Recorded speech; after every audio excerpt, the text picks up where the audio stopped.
Going to the outside. I wonder why it's not in my routers right there.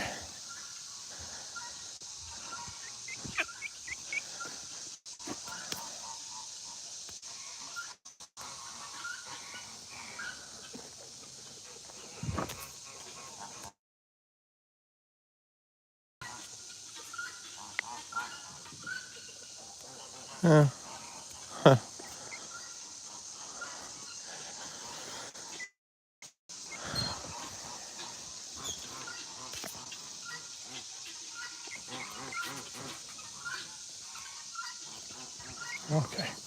Okay. Okay. We're live. Oh, you live? Yeah. I guess it's too bad I didn't let the terror show. Yeah. Okay. Well, I don't know how long I'm going to stay live just because the signal is being weird. I'm gonna put a bunker across that tree. That's fine.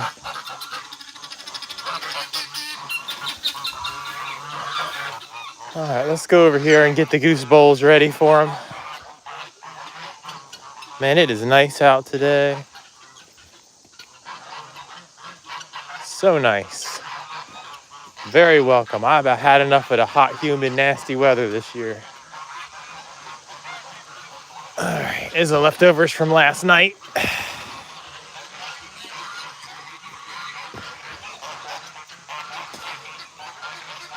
Hello, hey Lauren, welcome to the live.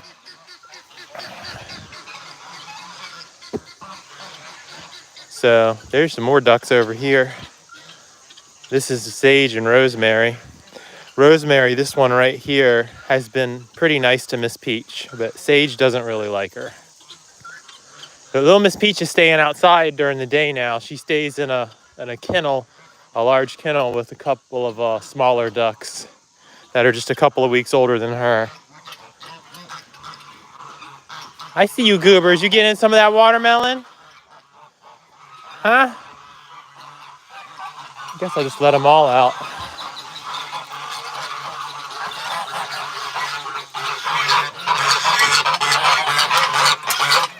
Hi, Flipflop. Hi, Flipflop. Good morning, Flipflop.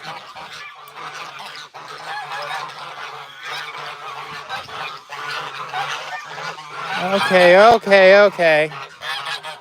I hear you, Elizabeth. Come on. Come on, Elizabeth. Yes, ma'am. Hello, Victoria.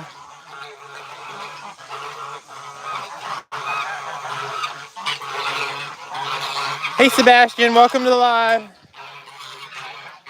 He's a handsome boy, Flipflop is. Everybody's checking out the watermelon. That's Pumpkin and that's Buddy. This in here is Baby Goose. Come on, Baby Goose. Come on, man.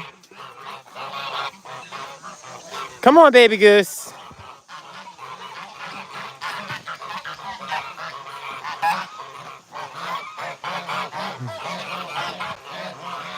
These troublemakers right here.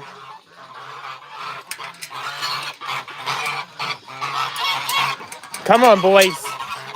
Come on, boys.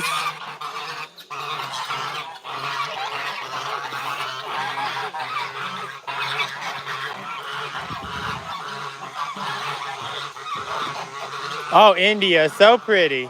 So pretty.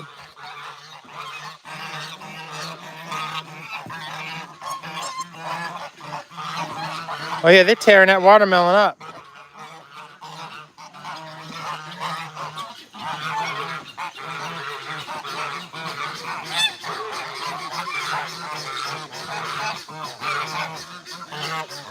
Oh my goodness, Elizabeth. Those are such beautiful wings. Hi, Henry. Hi, Flipflop. Flipflop. What's going on, Flipflop? What is going on, Flipflop? How are you? How's my boy? Flipflop. I love how he comes to his name. He's so funny.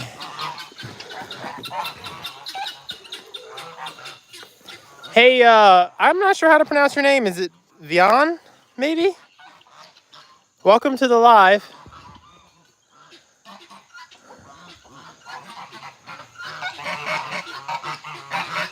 Oh yeah, Lauren, these guys are super noisy.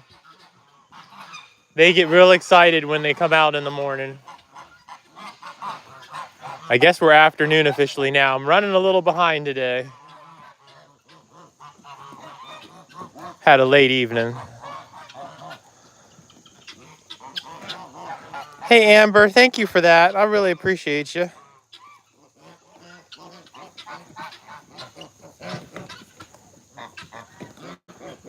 Sebastian, why Flipflop? Why Flipflop what?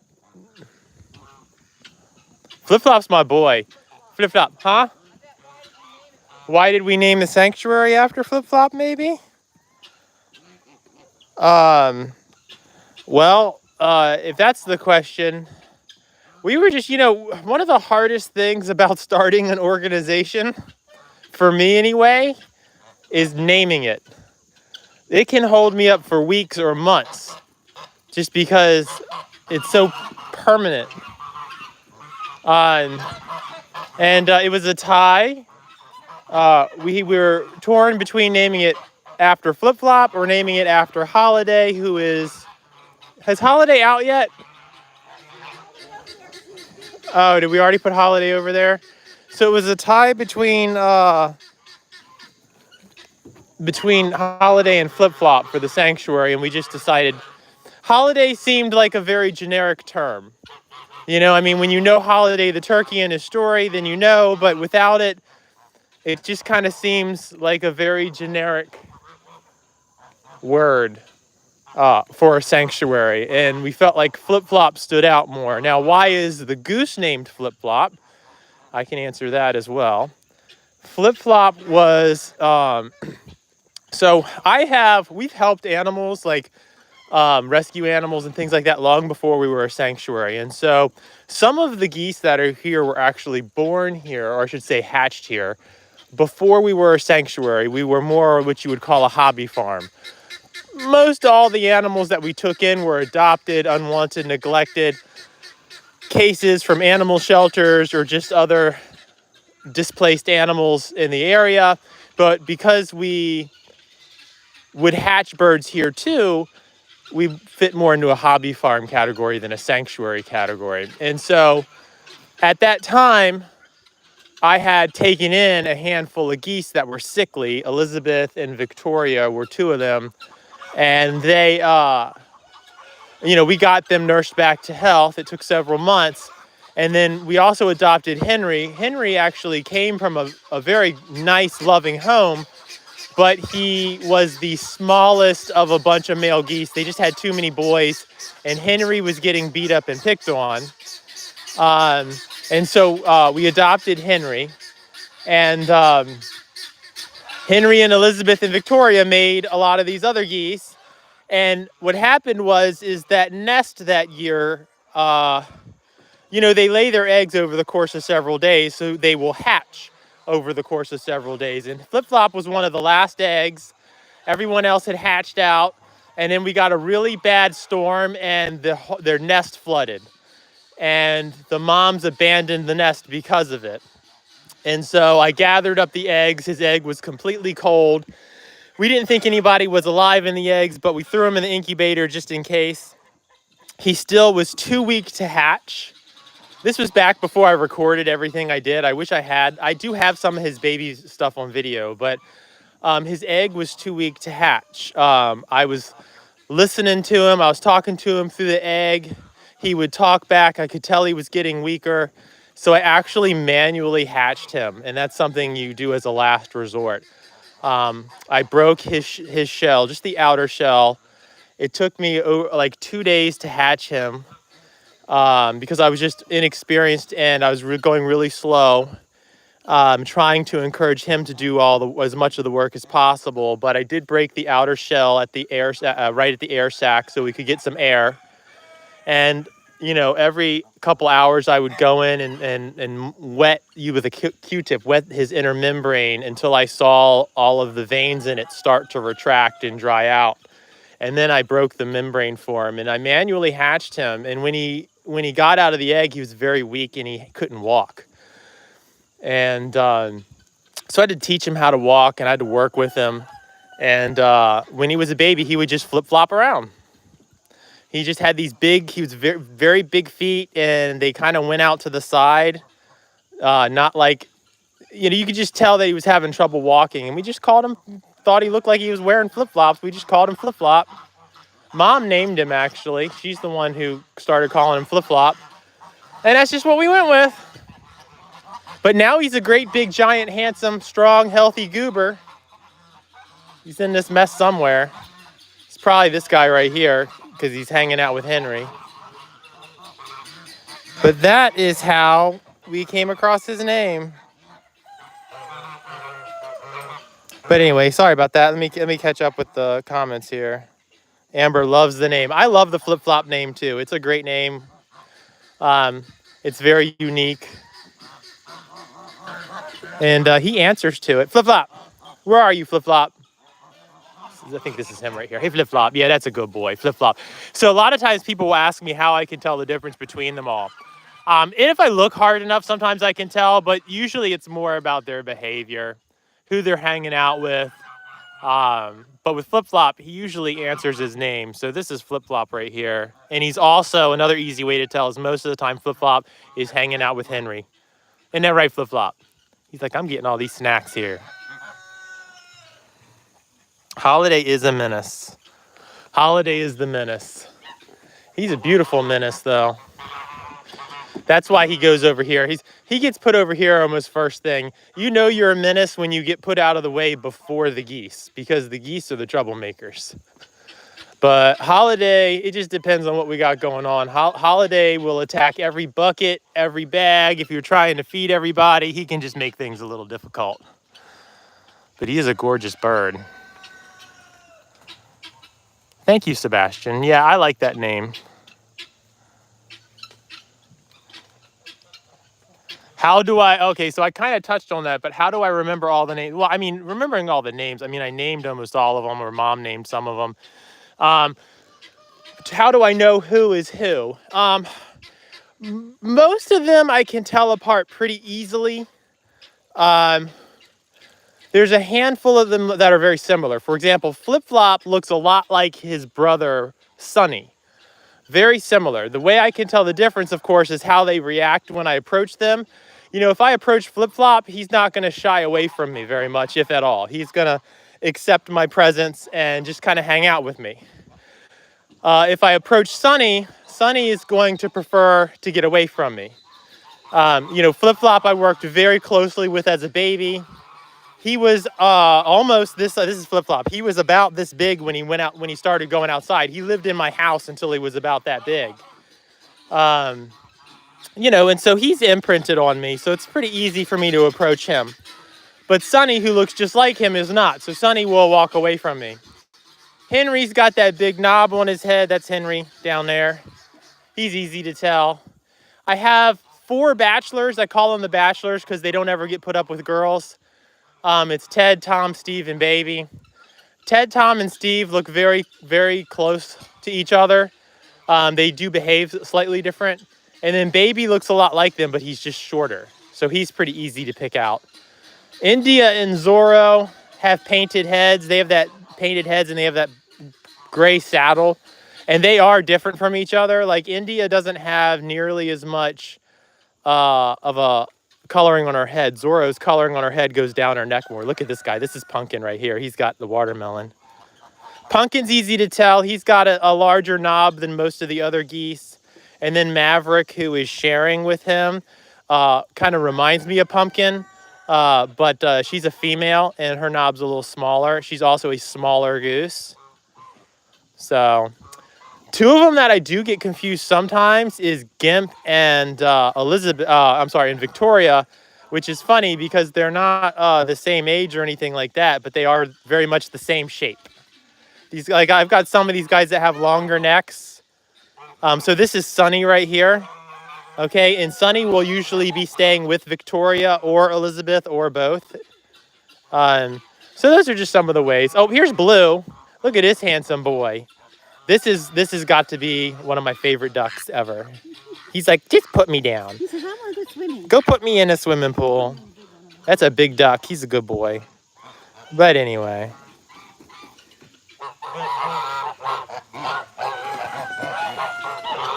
How is the weather now? The weather is beautiful, thankfully. It's been a hot, humid, muggy summer, pretty relentless, but we got an early preview of fall, and it's not humid at all now, and it's probably about 80 degrees out. It's very nice.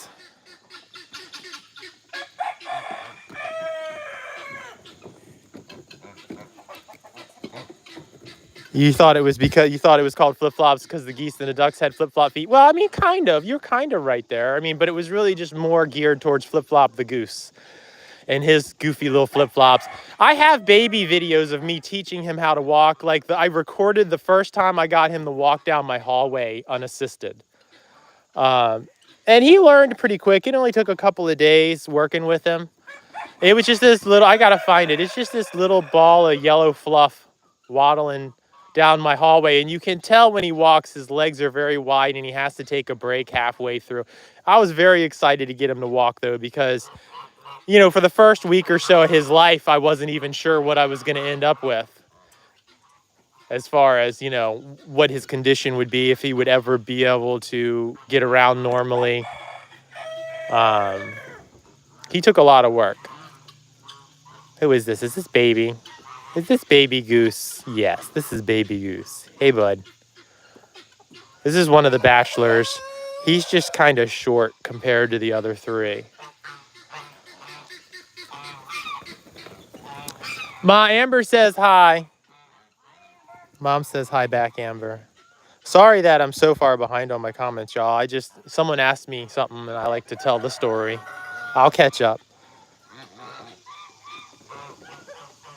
Sebastian. Yeah, I mean, he just imprinted on me. That's pretty much how it goes with birds. The first thing they see when they hatch, if they see enough of it early on, they'll imprint. Oh, I don't know why I closed your gate, guys. Sorry. They're like, we're ready to go over to our snacks. We starving over here. I haven't put out today's food. Y'all got to finish yesterday. Of course, they did get put up yesterday a little bit early, so it's not their fault they didn't finish. I went down and visited my sister and brother-in-law yesterday, and they have like 25 acres of ground, and it's all wooded. It's very beautiful land.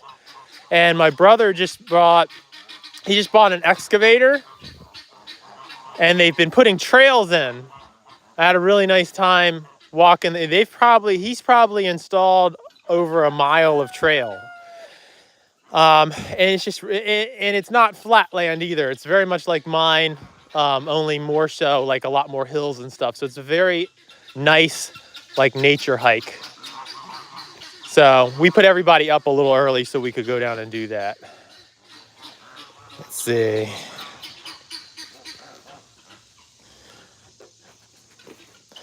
Lauren says she had to help hatch an egg with the first batch and incubated because the gosling was flipped around the wrong way. It was so scary. Yeah, it can be nerve-wracking for sure.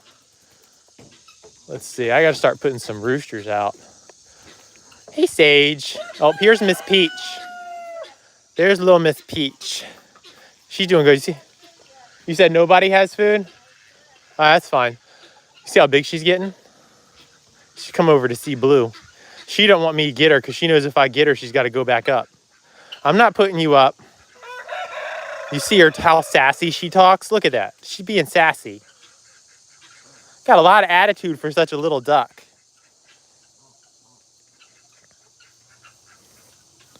Perfect name for a perfect goober. Huh? You know, remember I was giving Lurky a snack yesterday and I left it out here for her. I got tired of holding it. Oh, okay. Yeah, no, I don't know. I'll let you know if I see it. Thank you, Vian. I appreciate you. Hope I'm saying your name right.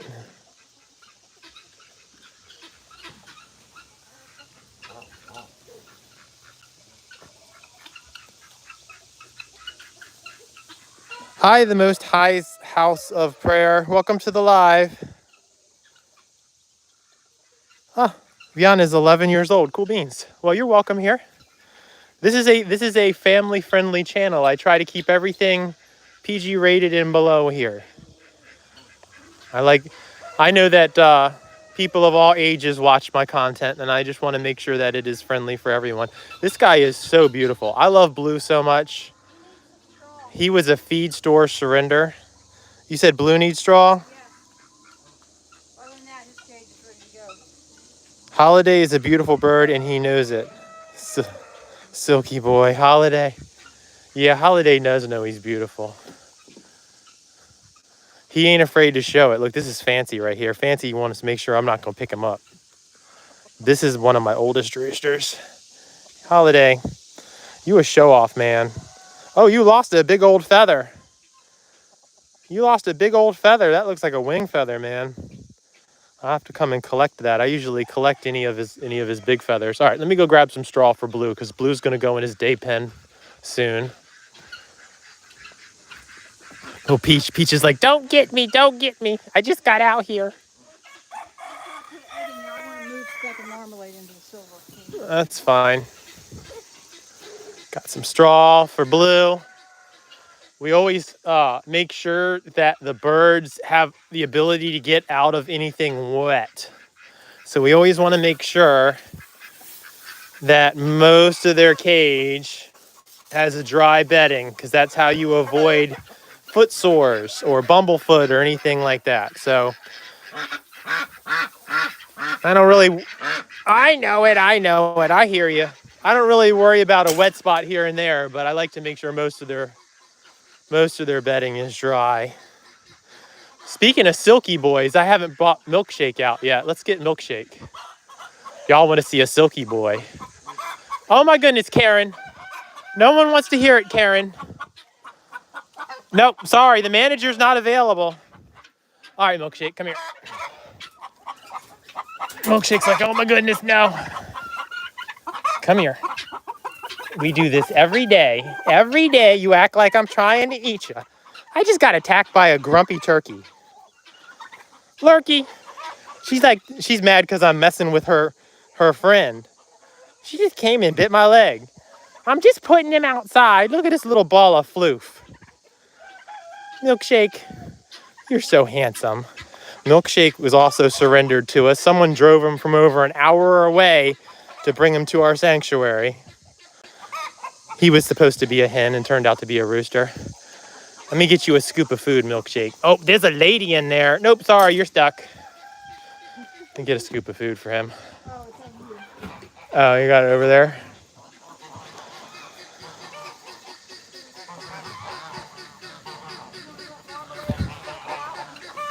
Out.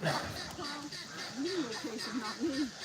Thank you, Amber. I appreciate that. Yeah, we do have a pretty good bond. He's my buddy. I mean, we hung out like every day, all day for the first couple of years of his life. The chicken bird escaped.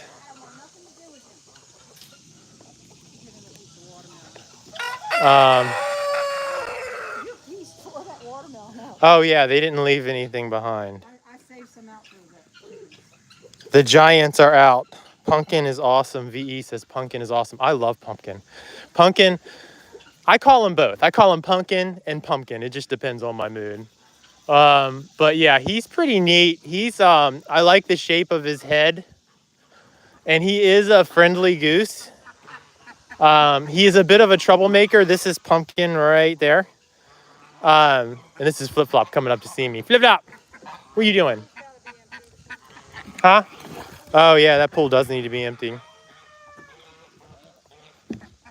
Oh my goodness. That's all algae. It sure don't take long.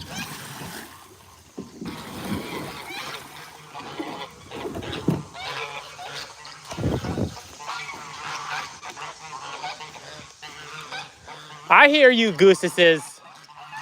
You need to eat last night's food before I give you today's food.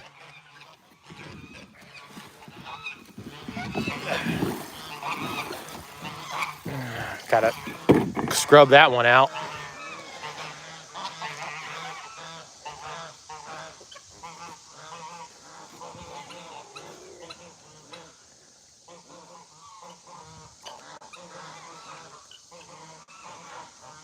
Yeah, Elizabeth is Where is she? Elizabeth is our most famous bird, I think. Just because for whatever reason, that video of hers, almost every time I post it, it goes crazy. This is Elizabeth is way, that's her right there. Preening right there. For whatever reason, whenever I post that video of hers taking her off of that egg, it usually goes viral. She's got like over 12 million views over here just in the last 6 months. It's pretty crazy. All right, I need to get another rooster enclosure ready. Where's the food? Oh. Here it is, Dad. Help yourself, turkey lurkey. You want to do second marmalade? Oh, we can. Did you have food for them? Where are we putting them? Over here on the end? Oh, in the silver cage. And they have food already?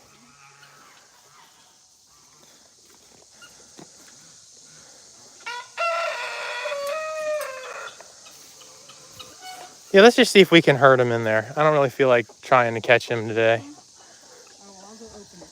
He's looking at you. I know. Can we just be cool, Marmalade? This guinea fowl has decided I am his enemy. And he's been attacking me lately, which is hilarious because he really doesn't have much of anything in the way of weapons. Except his beak. He can pinch pretty hard, but nothing major. Come on. Don't cuss me. Don't. Come on, let's just go. Okay? We're just moving you to a new hangout. Give you a little variety for the day, a little extra space.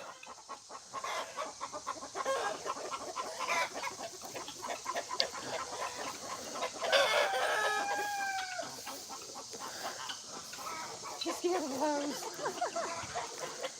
All right. That was, oh, look, you got some watermelon in there and some egg. There you go. That was easy. Oh, yeah, they're checking out that watermelon. Yes, Rudy, I am going to get you. Hold on. Oh, Rudy is having a heart attack. He is ready for his breakfast. Let me get him some breakfast before he dies. He's not going to make it. He is telling me about it. You know what? What guinea fowl are going to be out today? Just Flower and Anthony. So you could let Onyx out. Okay. All right, well, we'll put Rudy in the triangle then.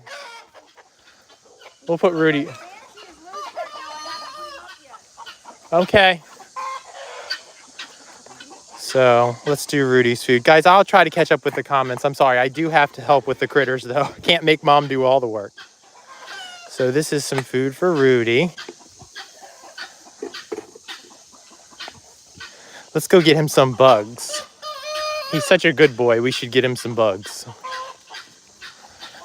We like to give them black soldier fly larvae periodically, just to, especially the roosters that don't get out in the main area all the time. They get cycled through the main area, so they don't always have access to the most delicious bugs.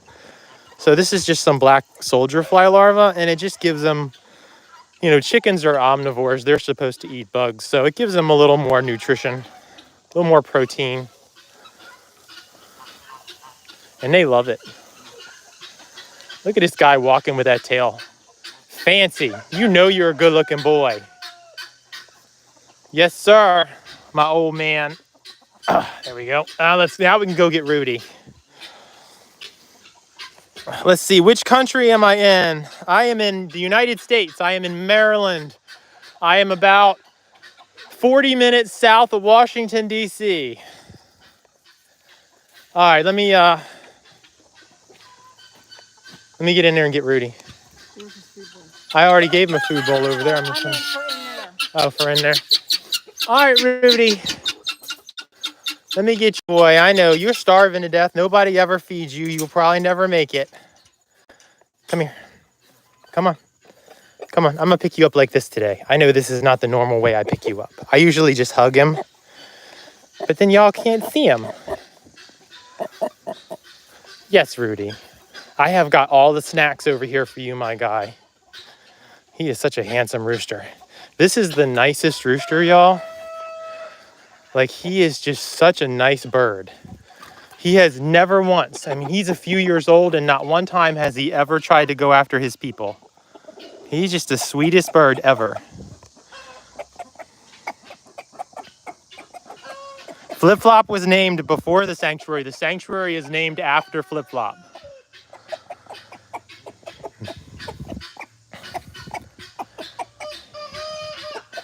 Flipflop. So I always wanted geese. I've always loved geese. I always loved birds. Ever since I was a little kid, you know, I've kept some kind of birds or another ever since I was like maybe 8 or 9 years old. My very first bird was a little cockatiel. And as I got older, I got emus and chickens and ducks, but I never had a goose, and I always wanted one so bad. And I got Henry was the first goose I ever had, so he's special. And then we got Victoria and Elizabeth, but Flipflop was part of the first clutch of geese I ever hatched. And Flipflop was a very sick baby, and so we just formed a very close bond, and ultimately that's helped lead to naming the sanctuary after him. It was a toss-up between him and Holiday, because Holiday was another bird that I hatched in an incubator because his egg was abandoned, although Holiday was not sickly. We caught his egg before it got cold. So once he hatched, he was fine. But Holiday, I've got so many baby videos of Holiday too. Holiday was raised almost his entire first year in the house. He was a full-grown turkey living in my house. So we got a lot of funny video of him being a turkey in my house. But like I said before, Flipflop just seemed like a more unique name when we were picking for the sanctuary. Wow, I am way behind on these comments. If they get sick, how do I take care of them? It depends. I mean, you know, I've been caring for birds for over 30 years of experience working with birds. So some stuff I can figure out on my own. I have a network of friends that are in the same kind of deal where they have sanctuaries. I can ask them. I do have limited veterinary help. The vets in my area aren't super educated with livestock type birds and fowl and poultry and things like that. So they will help. I did not put, maybe I think I did put blue up.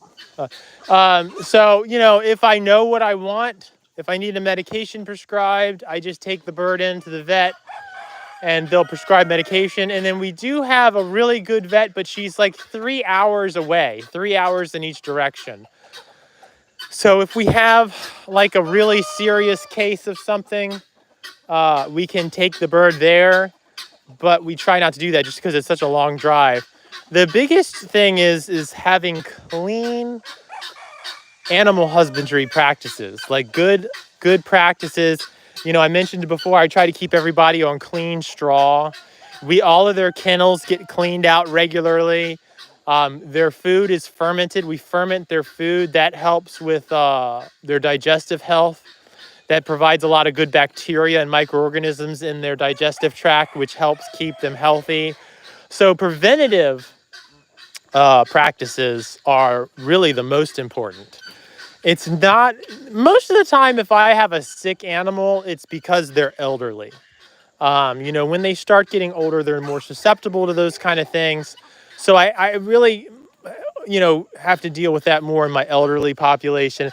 You know, you'll get the occasional injury, like a Cookie here, Cookie Monster right here, only has one leg. And that's because he got a really bad leg infection that we had 2 operations done on it and 3 full rounds of antibiotics, and we couldn't get it under control, so we had to amputate the leg. And Cookie does fine. He does great. His first vet didn't want to do the operation, so we ended up taking him to that vet I mentioned before, 3 hours away, and she took care of it. And, you know, it took us over a year from the time Cookie got sick to where he could start coming outside. But it was a lot of work and a lot of effort, and it cost a lot of money, but we got him healthy. And he was a very sick baby too, and I think that's why he wasn't able to get his leg infection under control, is because he was already immunocompromised. He was a feed store surrender, and by the time we got him, he was almost dead. We took in that year, we took in dozens of chickens, and only a small handful survived because they were just in such bad shape by the time we got them. So how's the channel monetization? So we're kind of monetized, but kind of not. I mean, technically we're monetized. But when I say monetized, I mean qualifying for ad sharing revenue. Like we can take supers, like super thanks or whatever. It's basically like a tip. You can do that right here in the chat. You can do it on any of our videos. That's one way we're monetized. But what I'm looking to do is get it so we can get ad revenue, like ad sharing revenue from all of, like when you watch videos and then you see an ad, TikTok will split that with us 50-50. Well, it's not really 50-50, but anyway, they'll give us a portion of that ad revenue. I need 10 million short views in a 90-day period. We have 9,800,000 right now. I got about 3 or 4 days before a large spike of videos falls off of the end and no longer qualifies. We went through this same thing like 2 or 3 months ago where we got within a couple of 100,000 views. So I don't know if we're going to make it or not. I mean, I'm trying.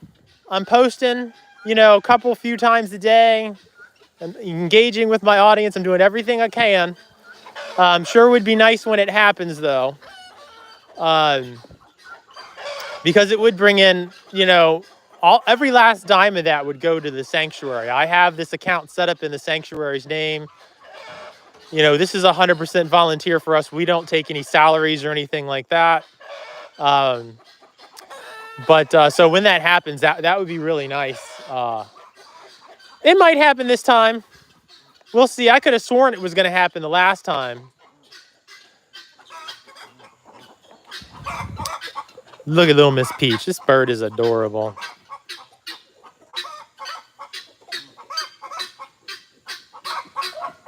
Thank you, Amber. I appreciate that. Yeah, I try to get to everyone's comments. I know it's not feasible all the time, but I do try. What, Ma? Oh, she don't want any more cat food? This is my old turkey, man. I've had this turkey. She's like 12 years old. She's getting her sunflower seeds now. This bird's spoiled. She gets whatever she wants. Would I consider creating trails on my property? Absolutely. I would love to do that. I have 3.5 acres.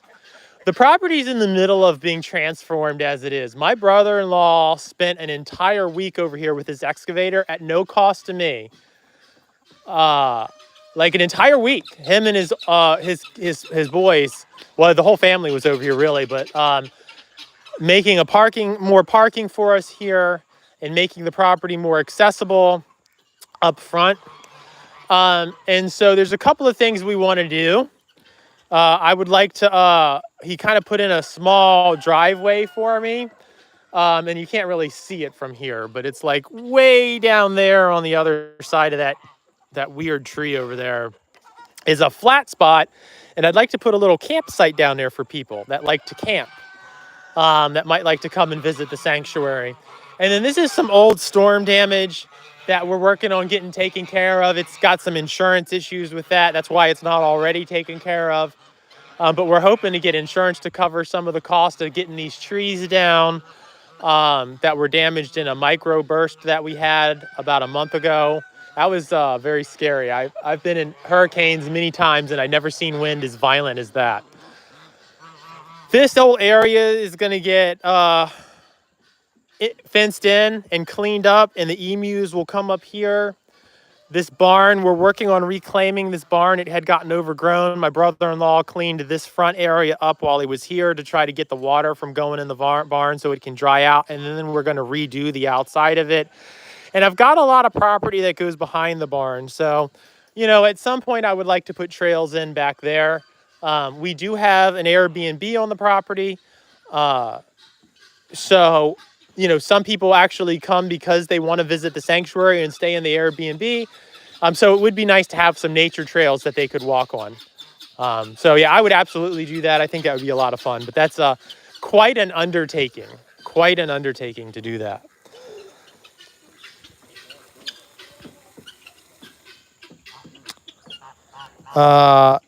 How do I call them?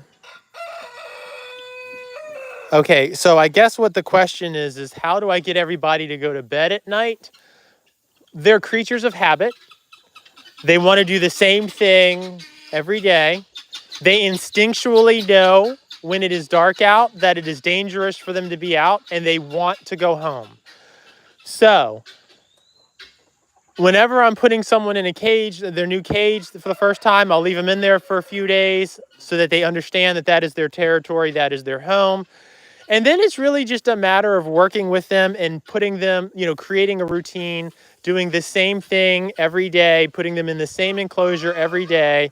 And generally within a week or two, they'll almost do the work themselves. They'll put themselves up.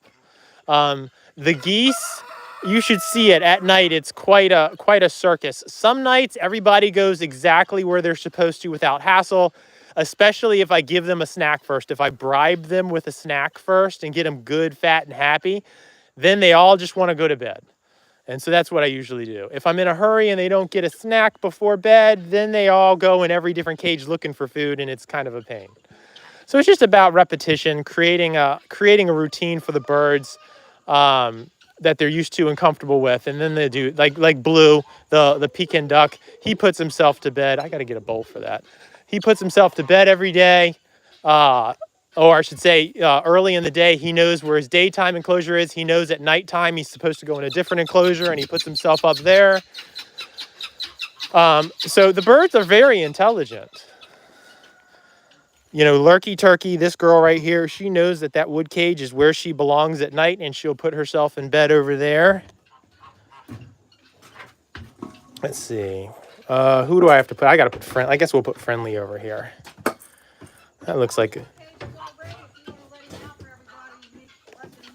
Who, Picasso? What do you think, the live isn't exciting enough? I need to go mess with Picasso? That's funny. All right, well, this is going to be Friendly's food, so let's go get him. Let's put his food in here first. There we go.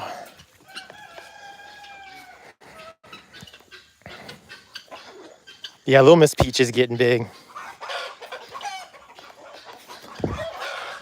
She's a I think she's going to be bigger than Bonnie and Clyde. Okay, Friendly, I got you. Come here, big boy. This guy, I think this might be my biggest rooster. He's big. You a big boy. Great big handsome rooster man. Yes, sir. Yes, sir. He's a nice bird, but even though his name is Friendly, he's not as friendly as Rudy. He's pretty close. He's a good boy most of the time. You just gotta watch out. Just when you start to trust him, he'll get you.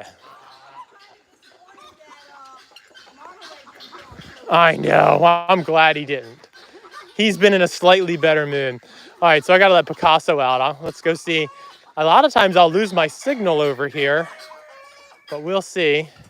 You said you're letting Anthony out today? Yeah, you can let him out now. Yeah, because he's going crazy. He's like, it's my day. It's my day.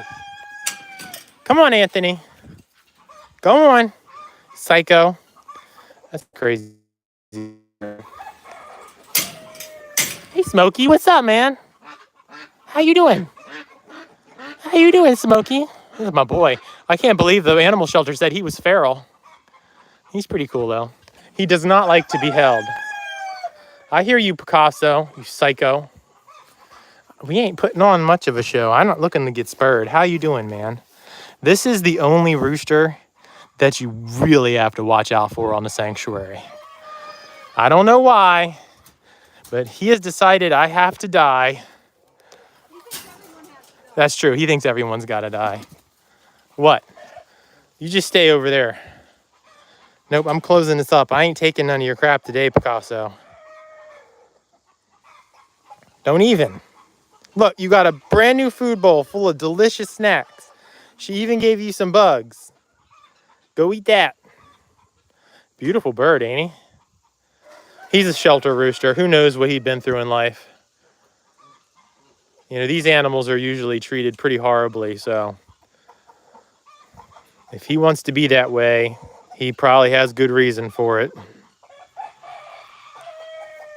He's a beautiful bird, though.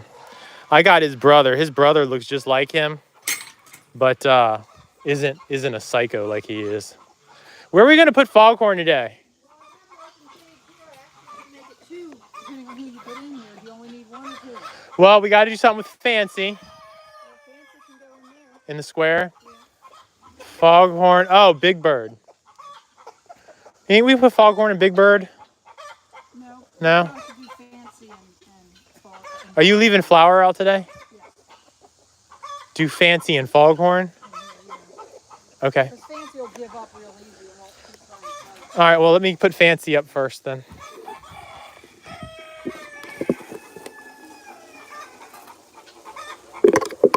I'm almost out of food. I gotta go get some more food. Actually, you know what? Fancy doesn't eat that much. 1.5 is good for him. Actually, you know what? Let me take this. We'll go fill it up and get some bugs for Fancy. I found my couple back in the bug bag. Oh, okay. Lucky needs food too still. Say Blue is so handsome. Yeah, he is. He's a gorgeous boy. You said Clucky needs food? Okay. Yeah, Milkshake does have fancy pants. I'm so far behind on these. That's okay. There it is. Sorry about that. Did not like going in that trailer. Oh, what's up, Karen? Oh, you know what? We got the wooden cage too. Oh, okay. That's even better. Karen is telling us. Put Fancy in the wooden cage. Okay. Well, there's some bugs for Fancy.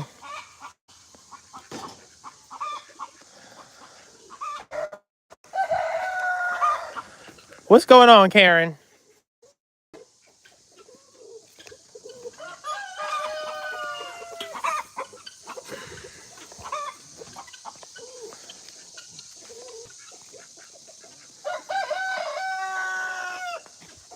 Question, do they stay outside in the what? What is THCOL? I don't know what that is.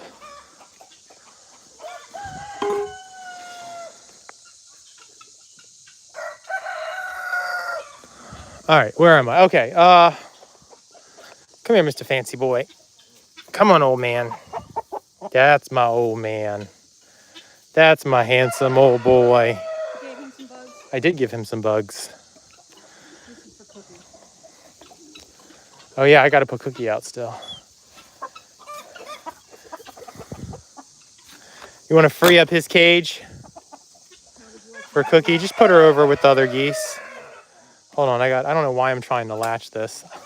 Sometimes I get on autopilot and I start putting everybody up like it's nighttime. All right, so I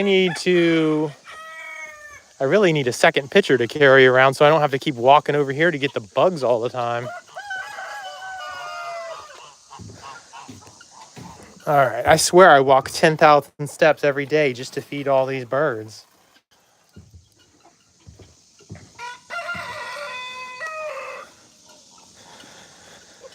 But the birds stay outside during the day. They go up in these kennels, these predator-proof kennels during the night. Everyone stays in a fenced area, or at least we try to keep it that way. Really, the only troublemaker right now is Barbie.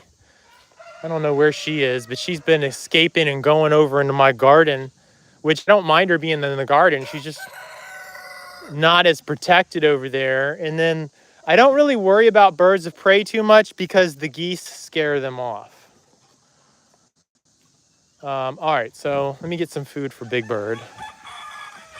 We don't have a food bowl over there yet, so right here. Gosh, it's so nice out today, y'all. I don't know how to tell you how much I appreciate this weather. It has just been a hot swamp here for months. Just every day sucking as much as the last. I don't remember the last time we had a year like this. Okay, so this is gonna be for Big Bird. So a scoop and a half is enough for him. He's, despite his name, not a very big rooster. Look, are you talking trash? Are you talking trash? Is that what this is?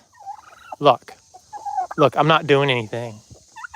I don't need your attitude. Look, just because you get whatever you want whenever you want doesn't mean you can come over here and harass me. Look, you're rotten. I love this bird so much, I don't even know how to tell you. I've had her for so long. I don't even remember a time before her. Isn't that right, Miss Turkey Lurkey? She's like, yeah, you just watch where you're touching, man. So much attitude. So much attitude. This bird, we had a bunch of turkey vultures. Well, not turkey vultures. They were black vultures fly down into the air, into the animal area, which was so random. That never happens. And I don't think they were being aggressive. I think they were just looking for a snack, visiting, and everyone ran. The geese ran, the chickens ran, the ducks ran, not her. Wings out, feet up, just attacked them. It was awesome. And they went flying off. I don't think that they were being mean, though. I don't think they were trying to hurt anybody. That's kind of, I don't want to say it's impossible, but it's definitely out of their nature to go after anything that's alive. But she is an amazing guardian, and she oftentimes will adopt and mother baby birds on the sanctuary. She's just a really good bird, despite being spicy right now.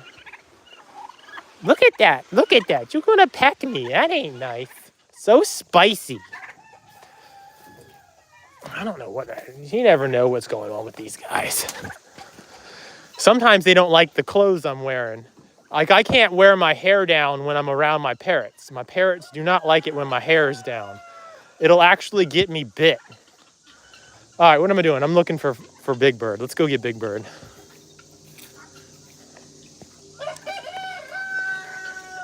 Hey, Big Bird. Hey, Big Bird. We taking our sweet time today, aren't we, buddy? Come on, I got you. See, not the world's biggest rooster, but he's a very nice bird. He's another one that has just always been very friendly towards the humans. He's a shelter rooster. He's always been nice to his humans, so we really like Big Bird. Oh, there you go. There's food back there for you. You said cook. Picasso too. It's just don't mess with him. Yeah. You said do Cookie next? Yeah, so I can do his All right, Cookie. It's time to get you, boy. What's up, guinea birds? Oh, you tell him, Cookie. Oh. Okay, come on. You tell him, Cookie Monster. Okay. You want to grab his nub thing? What are we doing? We just taking it off? Well, I just want to look at it and put it right back on. Because remember, we didn't take it off yesterday. Okay. Might leave it off and see how it looks. So we get these little, these are actually meant to go on your big toe if you've got like a corn or something, like a callus. You better leave it off. He's kind of wrinkly. Okay. But we put them on his nub. They act as like a compression stocking. And it also protects the end of his little nub here. See, it protects that when he's, so he can kind of rest on it and all. But we do also have to leave it off of him periodically because it is silicone and it doesn't breathe. Look at this chicken. Karen, that's not your, yeah, that's right. You know you don't belong in there. Up to no good. They will get in there and kick all of that straw out of my wheelbarrow, all over the ground. Watch out, Cookie. We got to cover all this up. So you have clean straw. You need clean straw, sir. There you go. Look, Mom made you delicious snacks. You got egg and bugs and seeds. All right, we need to feed Clucky.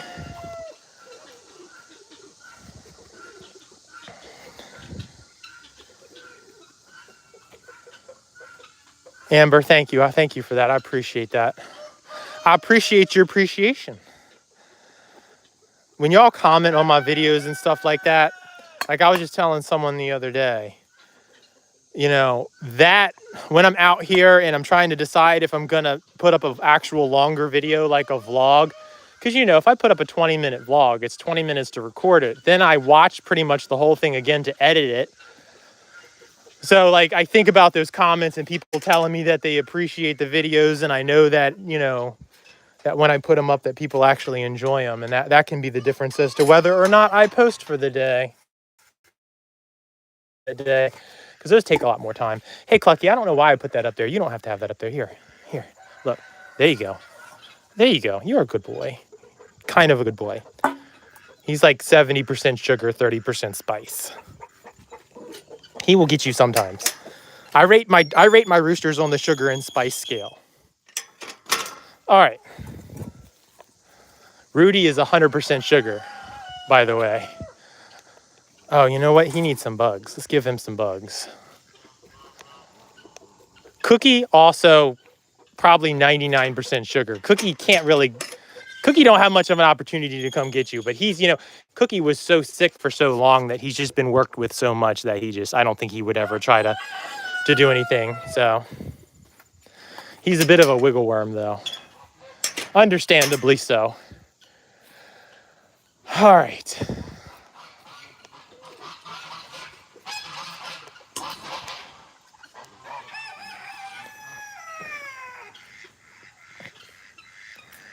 Vian, I appreciate your comments, man. I appreciate you.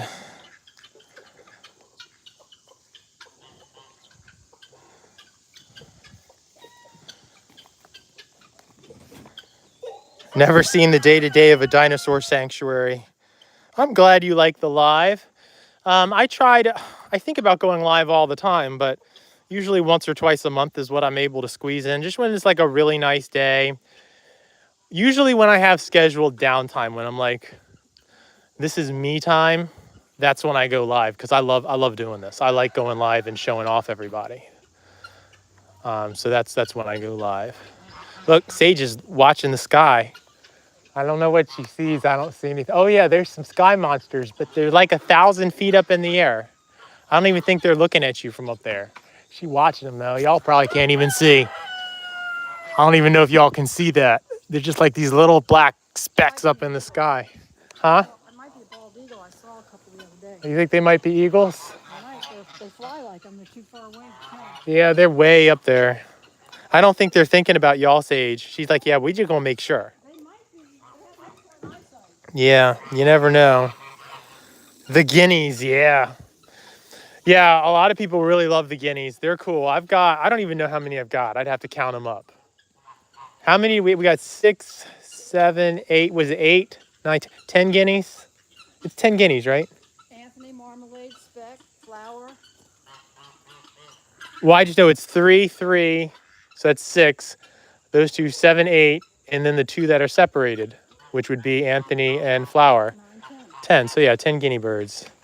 I know the number of guineas and birds that go in each cage, but the total number of birds I have to stop and think about from time to time. It's an ever-changing thing anyway, you know?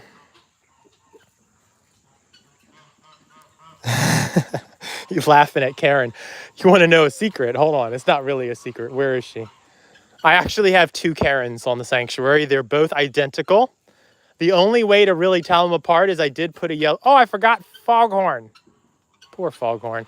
I put a yellow band on one of the Karens. So we just call her Yellow Karen. And the only reason we did that is so that if there is a need for any kind of medical treatment, we can tell them apart. Yes, I hear you. She's talking to me. What do you want? I ain't got no time for you. Huh? Remember why we banded her? No. Because that fox got her. Oh, yeah, that's right. We wanted to keep track of her. She got by a fox. I remember, too, because I jumped over this fence and ran all the way down there. And I had just installed a new fence down there where the emus are. And that fox got caught up in that fence and dropped Karen and went running off because I caught up to it. And she had some minor wounds from that, but thankfully she bounced back from that just fine. Chickens are very resilient. But she had gotten outside of the fence, and that's what happens when they get outside of the fence, is they're not as well protected. But right now I only have one troublemaker that keeps trying to do that, and that's Barbie. All right. Oh, so we're going to put Foghorn in Pumbaa's old cage, I guess. Oh, yeah, and then I can let Onyx out. All right, so this is actually an insulated, when I put this down, it's an insulated and heated enclosure.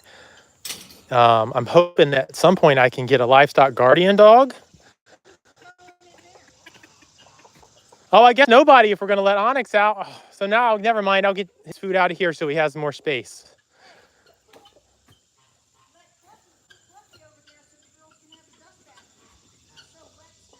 So you want me to put Foghorn in here anyway? put Foghorn out. You gave the girls a dust bath yesterday. And they can, that area over there is for the guineas have been dust bathing over there just fine. Why can't the chickens? Yeah. Yeah, because that way Clucky doesn't have to be in this little cage. Or not Clucky, what's his name? Foghorn. Y'all have like kids, you call them the wrong name. Imagine having 70 kids trying to keep their name straight. Especially when you got a bunch of them and they all look the same. All right, let's grab Onyx. Onyx, today is your day out, man. This is my one-eyed rooster. Onyx only has one eye. He was a feed store surrender and a very sick baby as well. And one of the lucky few that survived that whole fiasco. Isn't he beautiful? He's a gorgeous bird. I love the iridescent colors on his tail feather. Also, Onyx is 100% sugar. No spice. No spice. He's never shown any spice towards the people. Never have to worry about him, although he is very excited to be. I saw that. He's like, come on, ladies. I ain't seen y'all in like a week.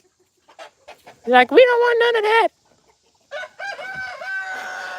And he can only see out of one side of his head. And in case you didn't know, chickens, what is it called? Monovision, where one eye is short-sighted and one eye is long-sighted. All chickens have that.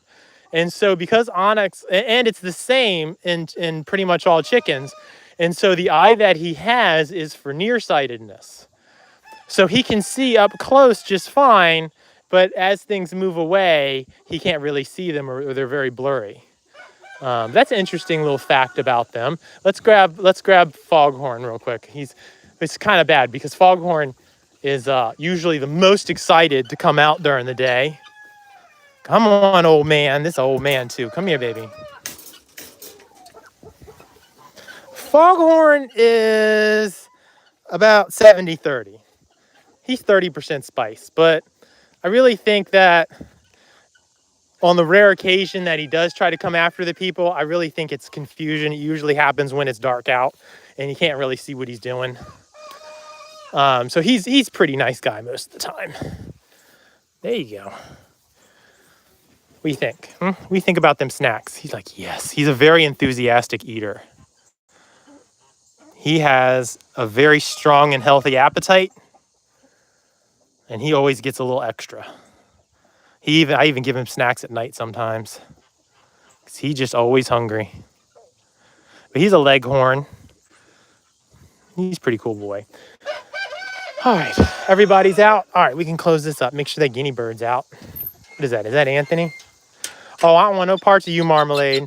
Don't even start with me, Marmalade. You trifling bird. He's been trying to attack me lately. I don't know what his deal is.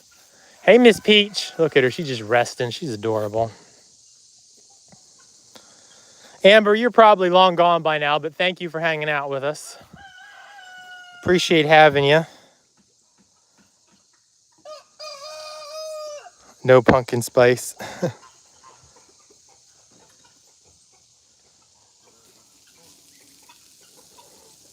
What about beetles? Do they eat beetles? Are bugs more expensive than corn feed?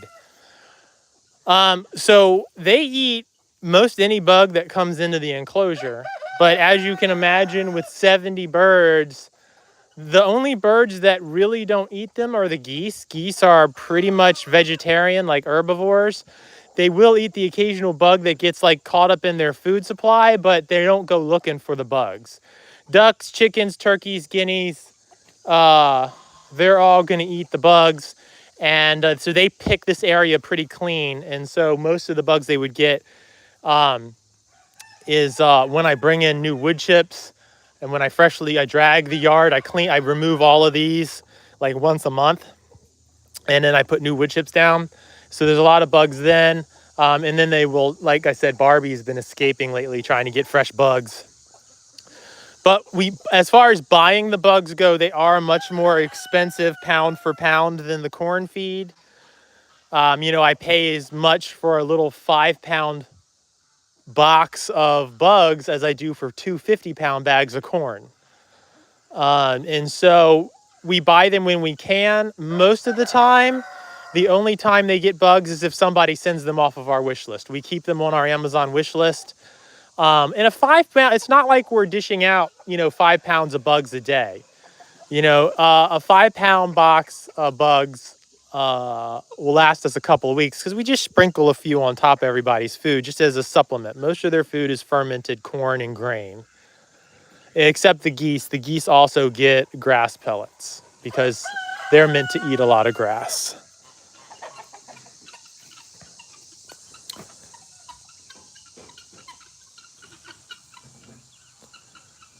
What is home medicine that I give them? Well, I mean, it depends. It's usually more wound treatment than medication. We used to be able to buy some antibiotics locally, but now the government just made a law that makes it so we can't even do that. We have to get them through a vet. So yeah, it's pretty stupid, but most medications that I get, I have to get through a vet, and it would be antibiotics or, pain management, things like that. But for like wound care and stuff, I like to use, if you can't get a prescription, you can just use like Vetericyn spray. It's like Vet RX or whatever. You can use polysporin. It depends on the type of wound. I use non-adherent bandages and vet wrap and gauze and things like that and medical tape. It really just depends. There's all kinds of different ailments. It depends on what I'm treating. I treat for ear infections here locally. I generally don't have to go to a vet for ear infections. That's something that does happen periodically. It is pretty easy to treat. I treat with a peroxide rinse and follow that up with just water. And then I have SSD cream, which is not what it's meant for, but I used it once and it worked so well now. What happens is if I get a bird that has a bad ear infection and a lot of infection like pus or whatever, I clean that out with peroxide, rinse it with water, and then pack the ear with SSD cream once a day. And usually within a week, the ear infection's completely gone. Alternatively, if you can't, SSD cream is a prescription, but you can also buy colloidal silver, OTC. You can get it like at a health food store or online, and you can just after you do your water rinse, you can just do a rinse with that colloidal silver, and it'll be pretty much the same thing. The difference is the cream being viscous, it has more staying power, whereas with just colloidal silver, you're just kind of rinsing. We forgot. What did we forget? We forgot a way to separate Bonnie and Clyde to leave Peach out. Oh, okay. So what do you want to do about that? I do not want to leave Peach in with Clyde yet. I don't think she's ready for that. I mean, we can do what we originally planned to do and split them out. Yeah, just bring her back in. Bring Peach back in? Yeah. I would rather leave her out. She's pretty happy. It's a shame. I feel like I could just leave her out. But if I left, I don't know if she wouldn't wander. She's small enough to fit right through the fence. She seems pretty content, but I think we need to put her, I think we need to continue putting her with Bonnie to try to get them to bond. Okay. Otherwise, she's just going to be this outcast out here. And who's out? Onyx is out? Onyx is out. We could just put Big Bird in the back of that cage. And then, you think we could put Clyde over there? No, we want to put, wait a minute. Okay, so we got the guineas there. I liked it the other day when we had them on the same level. I'm not letting those guineas out today. They're too aggressive to be out with Flower and Anthony. Okay. We could what about putting Fancy? As y'all can see, no matter what you do, you never have enough cages. Why don't we put Fancy over with what's his name, Big Bird? Because they're not gonna, put Big Bird in the back. His food's already there. I'll grab Fancy's food. We'll put him over there. Then we'll put Clyde over here. That's the winning combo. Sometimes it's musical cages here, y'all. The thing is there's a different orientation every day depending on who gets rotated in and out. So it's really difficult to kind of standardize everything and make sure everyone goes in the exact same spot all the time. Yeah, and about the time you get that, we'll bring in a new animal. Yeah, it messes the whole routine up. Hey, Fancy. No, you're not a free bird today. It's Onyx's day. Look, you ain't gonna make this easy, are you? I'll go get the, look, he's under the, where's the pole? I'm gonna take care of him. Smart. I'm gonna take care of him. He's like, you're not taking me. Here, you can grab him up. I'm gonna chase him out. Look, he is smart. He knows what I want. Come on. There he goes. He's like, okay, okay, okay. You know I'm going to get you. No, you too old to outrun me, dude. It's okay. You're going in a bigger place.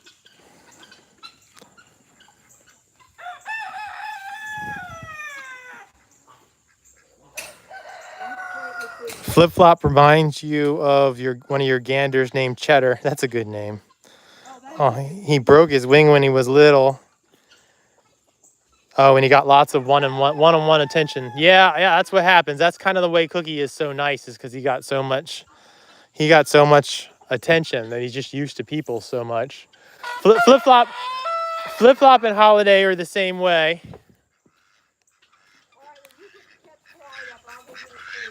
Oh, I get to catch Clyde. Hooray. I do. I get to catch Peach. Miss Peach.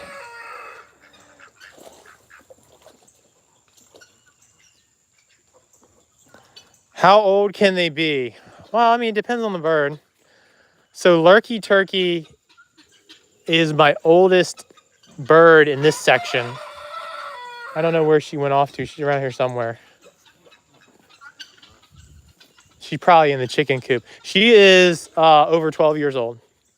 But it depends on the species, like a goose. Depending on the breed and all, they can live over 20 years. Some good bit more than that. 12 is a good age for a turkey. Again, it varies with the breed of the bird. I don't remember the exact lifespan of a turkey. I think 12 is getting up there. And then I have emus. I don't know if y'all can see. Way down here, I have emus. There's two of them over there. All right. And they can live 30 years. The cockatoos, I have parrots that can live 60 to 80 years. And how do I know when they're sick? I handle them daily. I smell them. A lot of times you can smell certain infections, like an ear infection, or if the bird isn't keeping itself clean. The bird should always smell clean. Depending on the type of bird, sometimes a little musky maybe. But that doesn't mean bad. It just means they have their own scent. They should never smell dirty. They should never smell like their droppings. If they do, then they're not cleaning themselves or their environment is not clean enough. Clyde, you gonna let me catch you? Aside from that, you want to pay attention to their normal posture. Like if a chicken is walking around and her tail feathers are pointed down, or if they're just standing around and their tail feathers are pointed down, or they're holding their head down, that's an indication they're not feeling well. If they're not eating enough, that's an indication they're not feeling well. There you go. Look, she gave you some bugs too, Clyde. Oh, y'all want to see something adorable? Watch this. This is Rebel in blue. Rebel is one of our older Pekin ducks, and she has bone. Look, she's not happy that I'm here, and she has bone cancer, which is really sad. But we manage her pain with pain medication from her vet. She has seen a vet. And she does pretty well. She can't really get around, but we take her out every day and she gets a bath and she enjoys her bath. And she has a good appetite. She eats her food and we give her her pain medication. And so I think she still has a reasonable quality of life. And then the guy on the other side is her man. That's Blue. They were raised together. And because of Rebel's condition, she just can't handle Blue being with her, having access all the time. But we keep them side by side during the day so that they can, because they're bonded. They will just stay together forever. And so they stay at peace this way. They're comfortable and they're not stressed. And it keeps Rebel happy and gives her a good quality of life. as good as she can have. When the time comes, we will help her transition and pass away peacefully. But the fact that she eats very well and she swims, and I know she looks a little disheveled, but she does make a strong effort to groom herself. We do bring her in the house once a week and give her a thorough bath, but she gets a daily bath that she takes herself. And the reason she looks disheveled is just because in her condition, she just can't reach everywhere as well as she used to. So as long as she rests comfortably and has a good appetite and enjoys her baths, then we will continue to work with her and keep her pain managed through her pain medication. And when the time comes, if she doesn't pass naturally, if she stops eating, or she seems like her pain medication, if she doesn't rest comfortably, you can tell when you look at a bird if they're in distress. Like you can see she's not breathing heavy. She's keeping an eye on me because she doesn't want me to pick her up. But she's not breathing heavy or anything like that.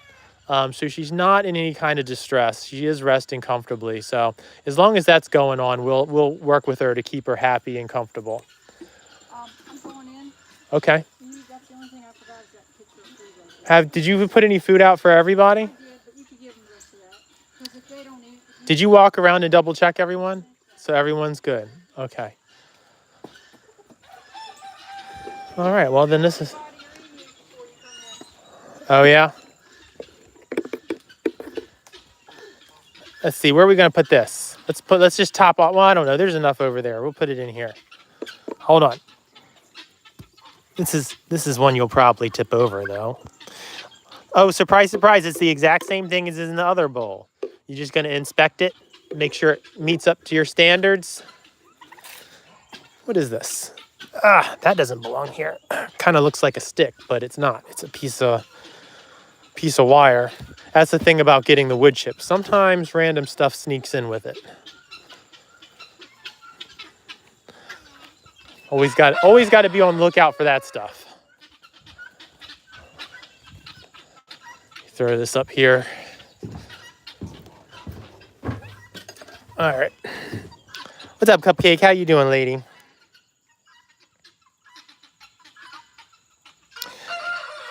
We got Spain in the house. Welcome, welcome. I know I'm far behind on my comments. Thanks for joining us.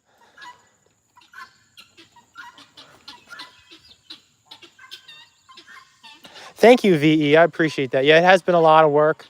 But you know what? It's after the last time we got like 200,000 views shy. It was like 200,000 or 300,000 views. It was a ridiculously low number of views shy of meeting that requirement to get monetized. And then like we had a big spike of video views, like a couple million views in just a few days. They fell off. I just stopped watching. I hardly even look at my analytics anymore. When it happens, it happens. I decided, if I try to do this with that as my primary goal, I'm not going to enjoy it. So what I do is I create the content that I like to share, and I'll find my audience that way. And, if and when it happens, great. And until then, we'll just keep on keeping on the way we've been going. We get donations through all kinds of different ways. We get super thanks is here. We get people on our Patreon that donate to us once a month. We get... Oh, I hear you, Rudy. I hear you. People will send us random PayPal and Venmo donations and GoFundMe. We have an active GoFundMe for our feed fundraiser. And so we generate funds through all those different ways. And then I just personally make up the difference when we fall short. The sanctuary gets about a third to half of its funding through donations, which is way better than it was a few years ago. It takes a while to get something like this going. It could get 100% of its donations through, or 100% of its funding through donations, except then I would just have to cut the size of the sanctuary down. But it's kind of hard to say no to cases like Little Miss Peach, because there's not really any place in our area that would take her. The closest place that would have taken her would have been in like DC or out in Montgomery County, which is a 2-hour drive. 90 minutes, 2 hours, depending on where you got to go. So most people won't make that trip. So we're the only option sometimes. And it's just hard to say no we do have to say no pretty regularly, but there is the occasion when it's like, we can handle this, we can handle that, let's do it. What are you guys doing? Is this my bachelor flock? Are these my boys? This guy in the very back is Ted. The guy on the left is Baby. The guy on the right is Steven, and the guy in the front is Tom. Isn't that right? Isn't that right? You guys are handsome. Bunch of handsome boys. Yes, Hong Kong. Yes, Hong Kong. Gord, would you think I got some kind of treats for you? Oh, I didn't give you your daytime food. Did you eat last night's food yet? I should go and feed you. We still got 30% battery left, so we don't really have to hurry. We're doing pretty good. Liddy, thank you for sharing the channel. I appreciate you. Yeah, that's a good way to grow it. Is to pick a video you like. If you want to help us grow, if you pick a video that you like that we did, and you post it in a relevant Facebook group, you know, if you prefer ducks, find one of your favorite duck videos that we have. I was trying to keep up with playlists. I haven't been so much lately just because I've been so busy. But I was trying to I was thinking I need to create a Beauregard playlist because I get people that love Beauregard and they don't think I post about him very much. But I do post about him periodically, but they're just so scattered throughout the channel. I need to create a Beauregard playlist. But yeah, that's one of the things you can do. If you like geese, find a goose Facebook page and share it. Those kind of things really help the sanctuary gain exposure. And I really appreciate all the legwork people do with that. Sebastian, what can we do to help you with monetization? Well, like I just discussed, sharing to Facebook groups, sharing with friends and family, liking the posts, sharing the posts. You know, we are on Facebook, we're on Instagram, we're on TikTok and YouTube. And all of our social media links are on our homepage of our website, which is just flipflopsanimalsanctuary.org. And you can support us on as many of those channels as you personally use. But yeah, just interacting with the posts. You know, make sure when you come across one of our short videos that you watch it through to the end, because watch time is one of the biggest deciding factors as to whether YouTube shares more of our videos. So, you know, if only 1% of the people watch our video to the end, then it kind of putters out after a couple of hundred views and no one else sees it. But if, you know, 5 or 10% of the people watch the video until the very end, then YouTube's like, hey, you know, this video clearly has an audience. Let's try to push it out to more people. And then that's what happens. And that's what helps us grow. So yeah, another thing you can do, you know, there's 2 ways that we can become monetized. One of the ways is getting 10 million short views in a 90-day period. So every 90 days, the views start falling off. They don't count anymore. But there's also a long format requirement. It's either or. Thankfully, we don't have to meet both. And so if you like our longer format videos, like our vlogs, we do have, you can just I need to put all those into a playlist. But you can just, you know, some of those are 20 or 30 minutes long. You can just play those in the background while you're cooking dinner or working or whatever. Just put them on in the background. Or if you just like to watch them. And that all accumulates we get a whole year, and we need to accumulate 4,000 watch hours for that. So that's another way you can help us get to monetizing. This is Flower, by the way. She's a spoiled guinea fowl. She's kept away from all the other guinea birds. And it's a female. That is a noise. That call is specific just to the females. That cluck noise, only the girls make that. The boys make a much louder, more obnoxious noise. She's like, oh, this chicken's coming over to steal my dirt bath. That was a pretty peaceful. You see how she kind of limps a little bit, though? Guinea fowl have very, trying to think of the right, delicate, I guess I would say, like hip joints and leg joints, and it's very easy for them to get injured. And she's always been like that since she was little. She's always just kind of walked with a limp. But she does fine otherwise, and so we keep her separated out from the other guineas because even though she's a female, we don't want the boys jumping on her and putting more stress on her. We do let her out with Anthony because he pretty much just leaves her alone. See, Anthony's all the way over there. He's not paying her any attention at all. But I appreciate your comment and your question there, Sebastian. Thank you for that.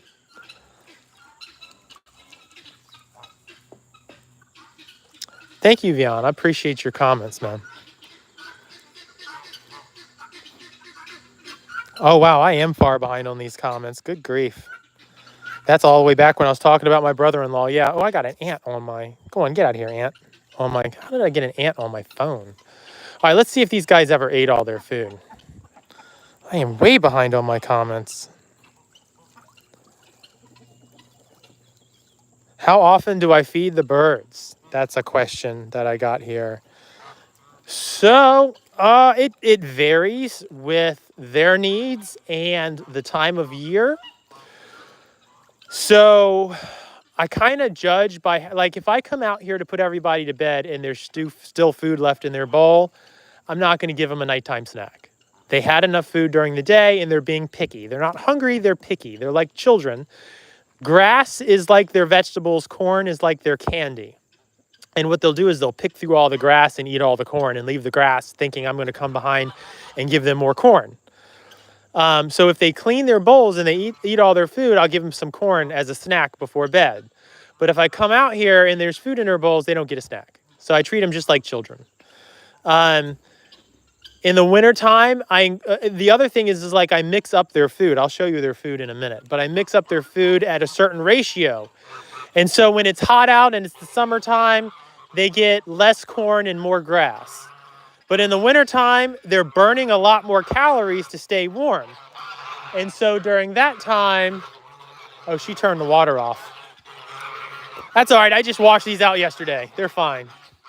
I was going to hose them out, but they actually have food in them still. Okay. Hold on. Let me smell it. Let me make sure. Yeah. That smells fine. That's the easiest way to tell if everything's good. It'll have a very distinct sour smell if it's gone bad. But usually it doesn't go because it's fermented. It doesn't go bad in just the day of sitting out because it's just further fermenting. That's kind of the nice thing about giving them fermented food. But I give them this grass and corn mix. And so in the wintertime, they need more calories. They need more food and energy. So everybody gets more food in the winter. Most of the time I feed them once a day because I don't want them to have food left over at night because that's when you end up with rodents and other wildlife coming around trying to eat what's left over. Look, you're being a menace. Look, I'm working here and you're being a menace. This is what I have to deal with, y'all. So you see, that's what the food looks like. It's fermented corn and grass pellets. What's up, Henry? Hi, Pumpkin. Hi, Pumpkin. Hi, Pumpkin. Pumpkin, you are the handsome one. Yes, sir.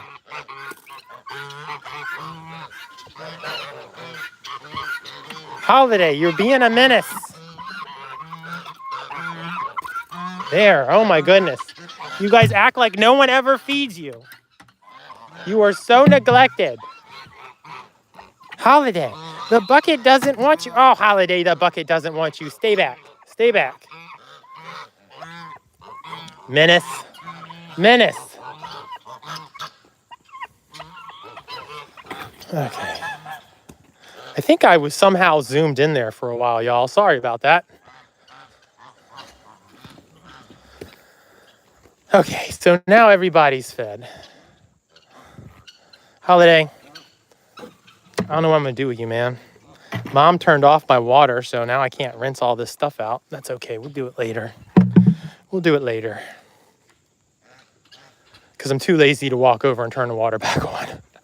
We're going to go over and see the emus. Oh, I didn't feed the emus yet. I fed them yesterday, though.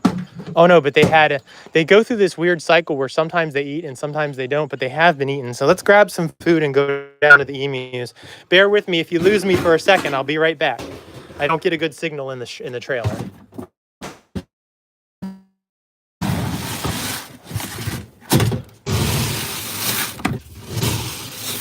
A little bit of that. So a little bit extra oyster shells there for them. Okay. It's a crapshoot. They might have eaten and they might not. This time of year, sometimes they have a good appetite and sometimes they just don't eat much. What did I put in there? That's a little much. That's okay. That's okay. Let's go see the muse. Goodbye, lurky turkey. I will see you later. Oh, I guess I got to come back in here to put the bucket back. Okay. All right. Yes, roosters are sweet animals. Oh, I didn't put little Peach up either. You know what? I got ADD. We're gonna put Peach up first. We're gonna put Peach up first because I don't wanna risk forgetting about that. All right, this is ready for her. Now I just have to catch her. She's not gonna cooperate. She's not gonna cooperate because she doesn't want to go up because that other duck is mean to her.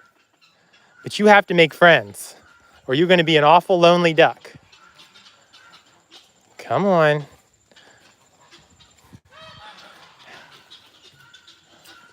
Come on, which way are you gonna go? Which way are you gonna go? Come on.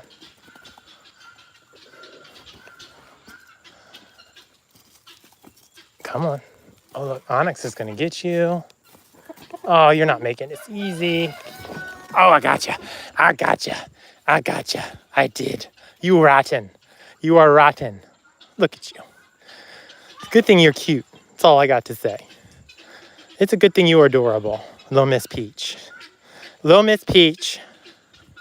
She getting some white on her feathers. Okay. Let's put you in with Bonnie. Okay? She not that bad. She's just a little bit grumpy. Here. So even though Peach doesn't have all her feathers, she's almost as big as Bonnie is. I think Peach is going to be a big girl.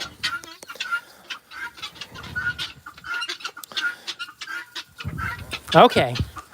Okay. You guys have a nice day.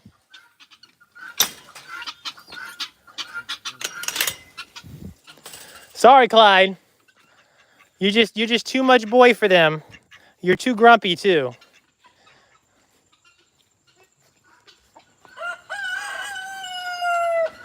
Okay.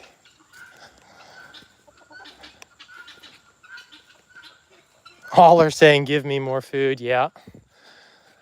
Oh, these geese, the geese will stuff themselves so full that there's no room in their crop and it literally backs up their necks and their necks look swollen. It's absolutely ridiculous. They have never wanted for anything a day in their lives, but they act like they're starving all the time. All right, y'all. So we're going down to see the emus.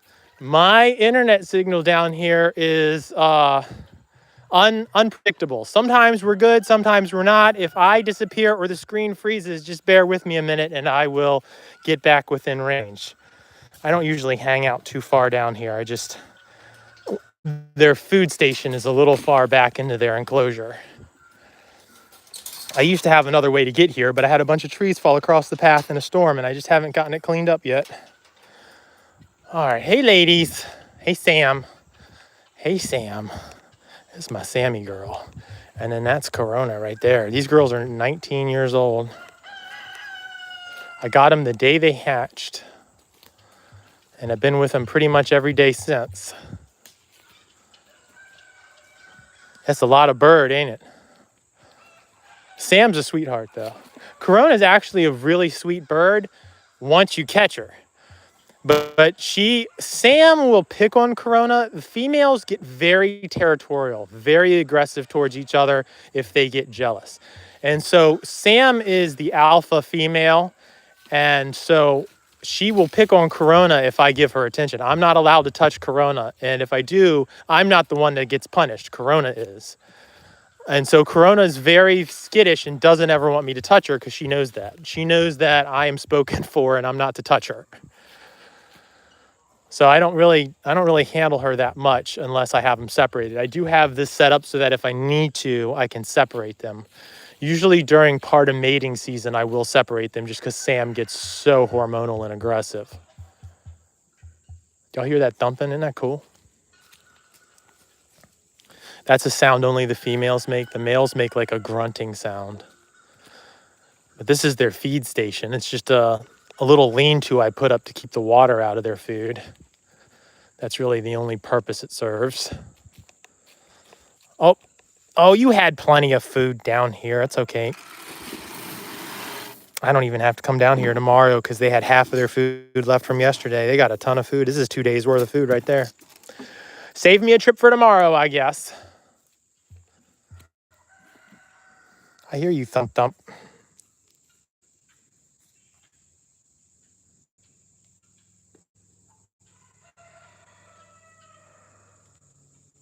How many eggs do I get? Depends on the time of year. I don't eat eggs, just to be clear. No one here does. This is a 100% vegan run organization. We have 5 board members. All board members are vegan. We don't sell the eggs, with the exception of the emu shells. The inside of the emu egg, I actually feed back to the birds. The shells I do sell online to help raise money for the sanctuary. And I get emus only lay eggs in the winter. And then like the geese only lay eggs for maybe 2 to 3 months out of the year. And the guinea fowl also are seasonal layers for the most part, although they lay, I don't really know their schedule. I don't pay that close of attention, but they do lay like they have a longer window where they lay in the spring and the fall, I think. But they do seem to take a break from laying. I just don't pay that close of attention. If there's eggs to collect, I collect them and I just immediately crack them and feed to everybody.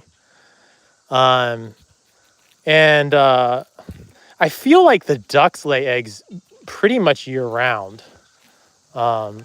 Maybe not like 100% year round. Like I said, I don't pay that close of attention to it. I just know if I find eggs, I got to collect them. So how many eggs I get depends on the season. Sometimes I feel like I'm getting a few dozen eggs a day. It drives me crazy. And then other times it's like a half a dozen to a dozen eggs a day, especially when the guinea fowl and the geese and the turkey, well, lurkey turkey's gotten to the point where she doesn't really lay much at all anymore. She's the only turkey hen that I have.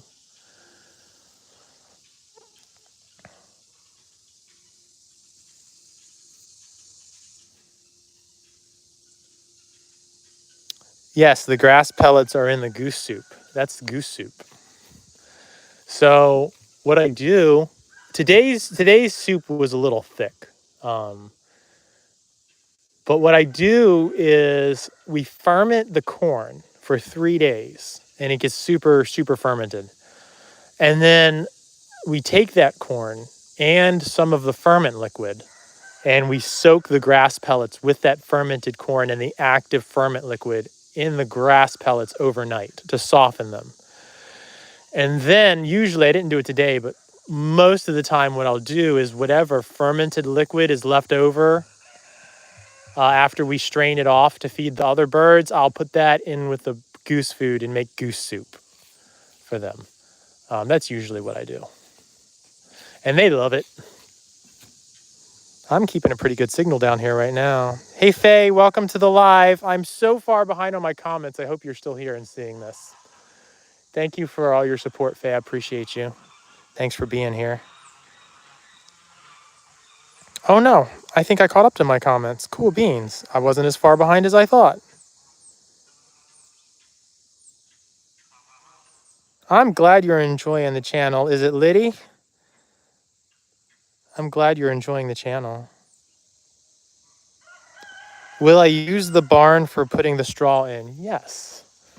Yes, we do. We do use it now to store some straw. But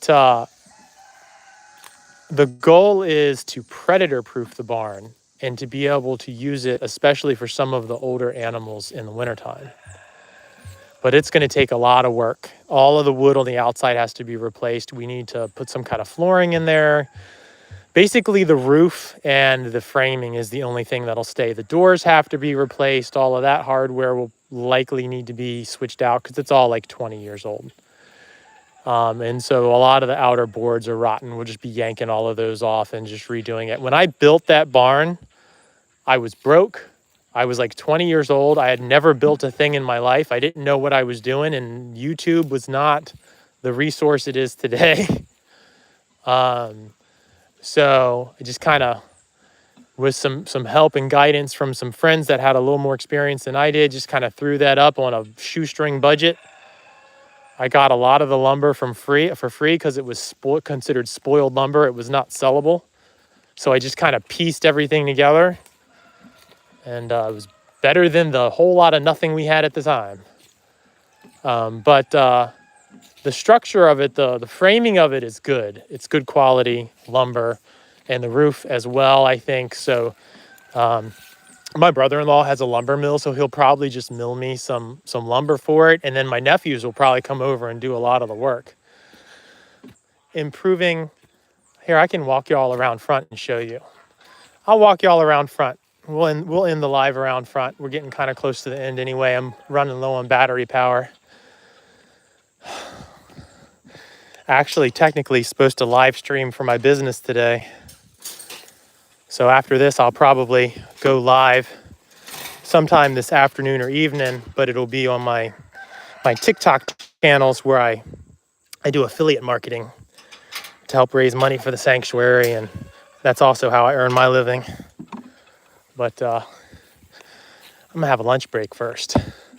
But I'll give you all a tour of all the improvements that were made here over the last week, and that's thanks pretty much entirely to my brother-in-law and my sister and my nephews and my nieces. Everybody chipped in one way or another to make it happen because they basically had to have their whole family over here every day. Because my sister works outside of the home, and so there wouldn't be anyone home. They have 8 children, and so there wouldn't be anyone home to really watch everyone, so they had to have everyone over here. So we had a week-long sleepover. I love it when I have my nephews and nieces over here, though. All right, let's put this back, and then I'll show y'all what we've been up to. Lid. Make sure there's no, oh, here it is. Here's the goose soup. Oh, let's go give them goose soup. Y'all probably think I got ADD. I can't think of one thing to do and then just do it. There's always like 10 tasks that got to get completed before I get to go do what I wanted to do. They really have plenty of water in their food, though. You guys want extra? Here. What do you think? What, you going to inspect it, Flipflop? You going to inspect it? He's like, oh yeah, this is the delicious. That's got to sting, man, in your eyes. That's crazy. They have a third eyelid, though, so maybe not.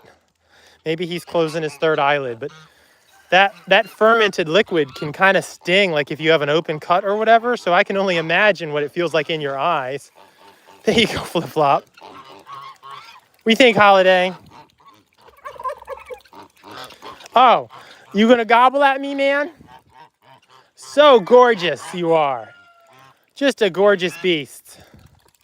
What? Oh, is this not soupy enough? Here.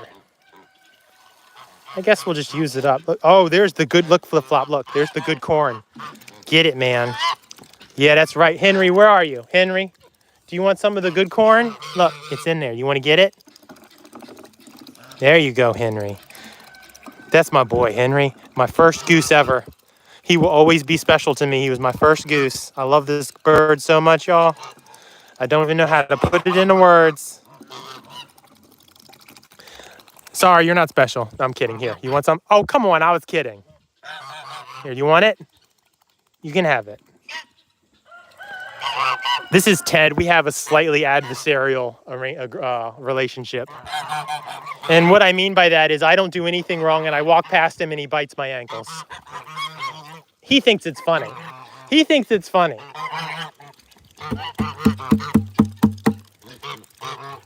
But there's still corn in there. Hey, Liz. Hi, Elizabeth. Hi, Elizabeth. What? Look, I took all the corn. I put it in there. Look, you can see there's nothing in there. Sorry, you were too late to the party. You were late to the party. Sorry. There's plenty of corn in this goose soup. Who is this? Is this Zorro? This is Zorro. Hi, Zorro. Pretty girl. Honk, honk. Happy goobers. Everybody loves goose soup.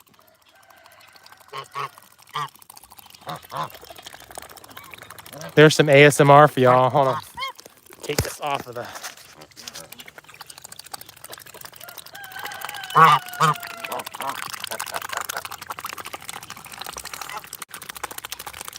Getting goose soup all over my phone, y'all. That's right, when you take it and fling it like that. No, fling it on me, Flipflop. It's a shame there's no way to use the wide angle lens on this app. I usually get the best views like that. Holiday, leave the bucket alone. Look at you. Look at you. It don't want no parts of you. Doesn't that bucket look like it's been through enough? What are you doing? What are you doing? Y'all seen the holiday bucket video where the bucket's his girlfriend? I made that one a long time ago. People love that one. Look at you, just came over and pecked me. Just came over and pecked me like I got my nerve just being here. Spicy. Hey.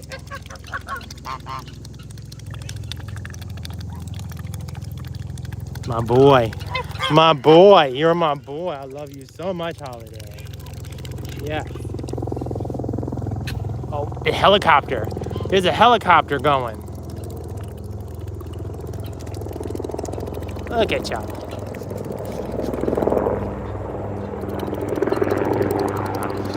How can you get to the Amazon wish list? Oh, hold on. I gotta let this helicopter get past us.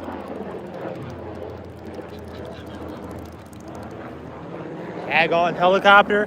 We got a couple of military bases that are pretty close by as far as flying goes. So it's pretty regular for us to get jets and helicopters and stuff flying. But sometimes we even get some Osprey fly over our head. Pretty bonkers. Nope, you can stay up. Go on. Go on. Okay, so VE asks, how can you get to our Amazon wish list? So, any of our long format YouTube videos will have the links to our various things in the description. The Amazon wish list is there. Alternatively, you can go to our website, which is flipflopsanimalsanctuary.org.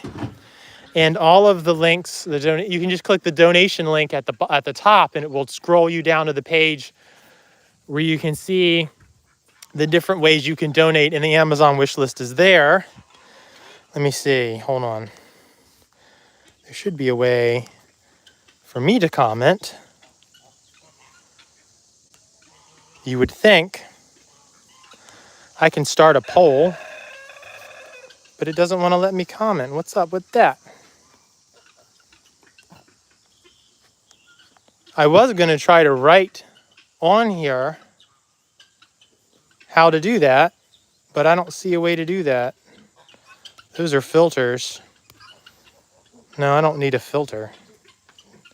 Well, maybe that's a different app I can write on. Maybe TikTok is the one that lets me write on the screen. I can't keep track. Going live on YouTube, TikTok, Instagram, all of that. They're all different interfaces. But yeah, that's the easiest way. Flipflops Animal, just like the name on our YouTube channel, flipflopsanimalsanctuary.org. And thank you for asking. Appreciate it. Lydia, okay, pronounced it right. Cool beans.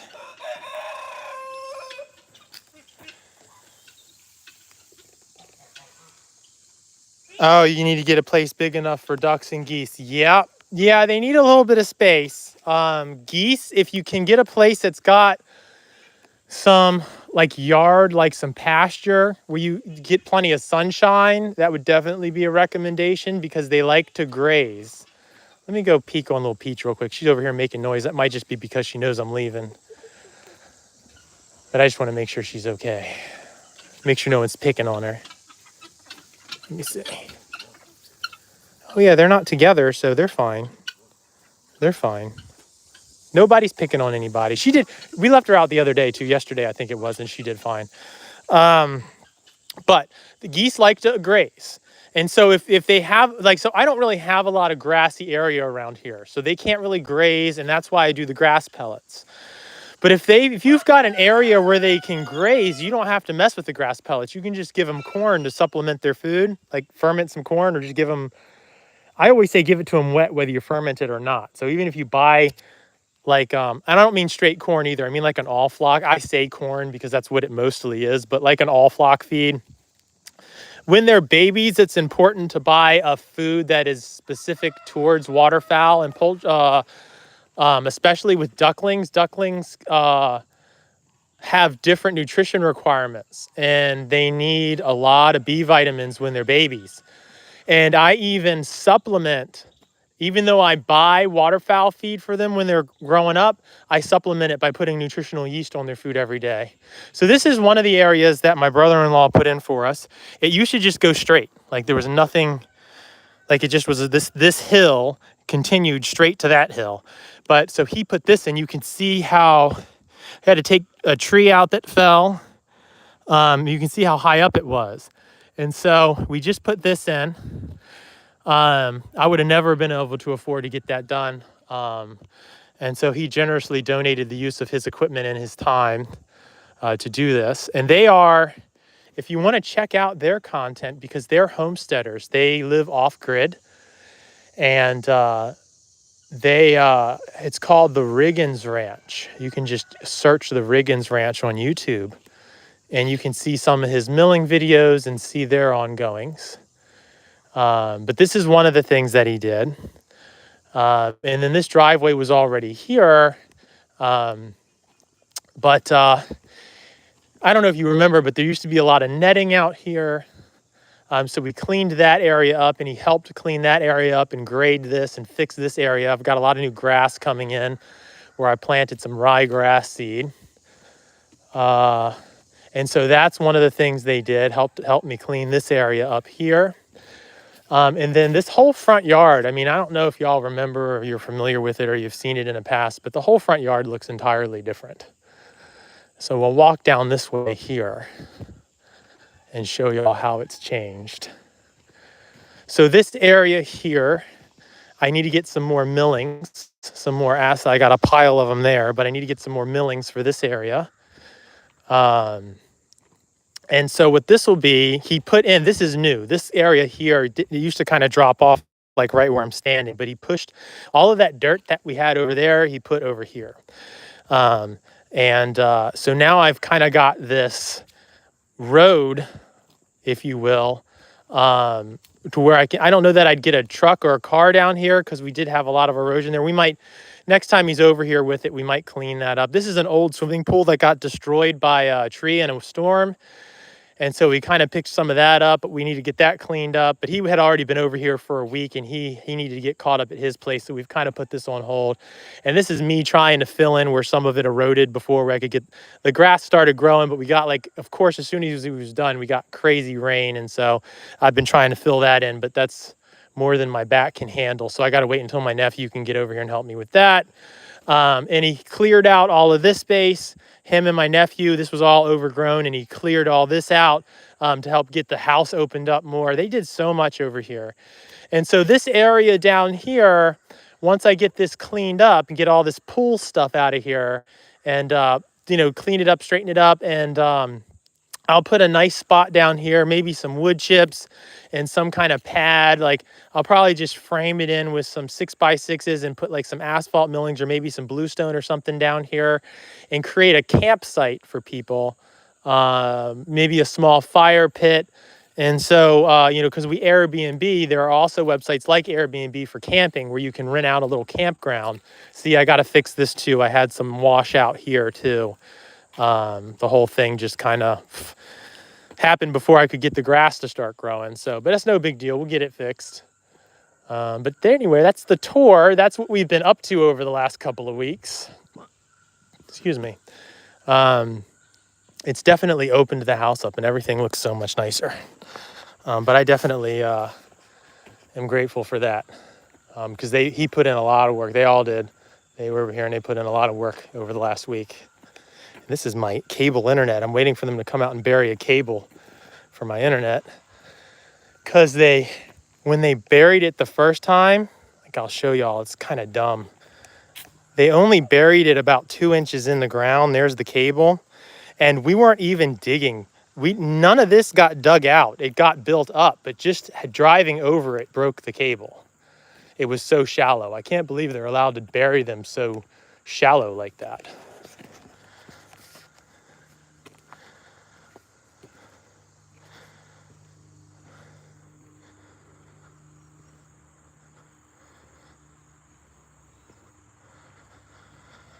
Okay, alrighty. All right, well, I think that's it. My battery's getting ready to die, y'all. And I gotta go do some of the stuff, you know? Gotta get some chores done and gotta do a live stream for another product and get on to that. So we're gonna go ahead and call it a day. Thank you for hanging out with me on the live stream, everyone. Had a nice afternoon with you. Really enjoyed visiting. And yeah, thanks for your support, and I'll see all y'all later.